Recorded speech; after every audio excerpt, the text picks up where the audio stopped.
Hi everyone, my name is Talitha Hasna. I am from SMP Kesatuan Bangsa, and today I will tell you a story about Bawang Putih and Bawang Merah. A long time ago, in a nice quiet village, there lived a wealthy merchant. This merchant lived together with his daughter, who was named Bawang Putih. This merchant's wife had long since passed away. The merchant was very fond of his daughter because she was obedient and kind-hearted. One day, as he came home from traveling, he brought a woman and her daughter along with him. He wanted to marry this woman, so now Bawang Putih had a stepmother and a stepsister who was named Bawang Merah. When her father went to trade, her stepmother and Bawang Merah would treat Bawang Putih like a servant. Bawang Putih did all the work that was ordered by her stepmother. She cleaned the house, she cooked, she washed clothes, she even looked for firewood. If Bawang Putih's work went wrong, the stepmother would punish her by not feeding her. Every morning, they would take turns shouting at her.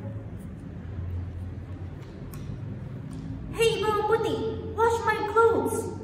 Not yet finished washing clothes, Bawang Putih then would be called by her stepmother. "Bawang Putih, prepare breakfast now! We are hungry!" Because Bawang Putih worked so hard and was punished so harshly, her body became thinner.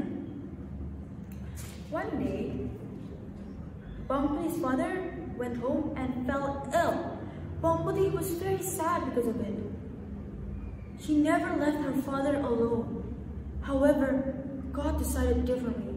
Bawang Putih's father had sadly passed away. "Father, no! Don't leave Bawang Putih! Father!" While Bawang Putih wept and cried, her stepmother and Bawang Merah were excited because now the property and house of Bawang Putih's father belonged to them. "Look, Bawang Merah, he finally died." "Yes, Mom, we will be rich." Bawang Putih's life was miserable after her father died. She no longer had her father to love and comfort her. The stepmother and Bawang Merah would further torture Bawang Putih. Bawang Putih tried to be patient, but sometimes she would cry at night. "Lord, please help me. Why are they always so mean to me?" One day, Bawang Putih went to the river to wash clothes. She was sleepy and hungry. Her body was weak. While washing, she didn't realize that her mother's favorite scarf had washed away. While she was putting the clothes in the basket, she was surprised to see that her stepmother's favorite scarf was not there. "What am I gonna do? Mother's favorite scarf is gone. It's drifting down the river. I wouldn't dare to go home. Mother will scold me. What should I do?" Finally, Bawang Putih decided to go back down and look for the scarf. In the middle of the road, she met a farmer who was washing his cow. "Uncle, did you see my mother's red scarf?" The uncle nodded and replied, "Red scarf? Oh yes, I saw it. It was taken by an old grandmother who was washing her behind the river. The old grandmother's house is on the mountain." Bawang Putih immediately headed to the location. There, she found an old wooden house. She knocked on the door of the house. "Grandma, did you find my mother's red scarf?" The grandma came out of the house and greeted Bawang Putih. "Hi dear, yes, let's go in." "What's your name?" "My name is Bawang Putih, Grandma." The grandma will give Bawang Putih the scarf with one condition. Bawang Putih must help her first. Bawang Putih agreed to it. All day, Bawang Putih helped the grandma. She cooked, she washed clothes, she cleaned the house, and she looked for firewood. For Bawang Putih, all this work was easy because she was used to doing it. Finally, it was time for Bawang Putih to leave for home. The grandmother gave her the red scarf as promised. Here is the red scarf you've been looking for, Bawang Putih. Oh, and I want to give you a gift, a pumpkin for you, because you helped me." On the table, there were both small and large pumpkins. Bawang Putih chose a small pumpkin because she also had to carry a basket full of clothes home. I choose a small one, Grandma. Okay, take this small pumpkin and remember, don't open the pumpkin until you get home. Yes, Grandma, I will do everything you said. Arriving at home, Bawang Putih was scolded by her stepmother. Where have you been, Bawang Putih? How dare you go out without my permission? I'm sorry, Mother. I was... Stop! Enough! We don't need your excuses. She continued to beat her. Then, they saw the pumpkin that was brought by Bawang Putih. Cut the pumpkin and cook it! We are starving because of you! Bawang Putih took the knife and cut the pumpkin. What a surprise! The pumpkin was full of sparkling and expensive jewelry. Where did you get this? Bawang Putih then told them everything.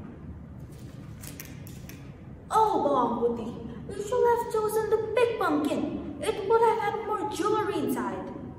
Hearing the words of Bawang Merah, the stepmother finally got the idea. Looks like I have an idea. Ha ha ha ha ha.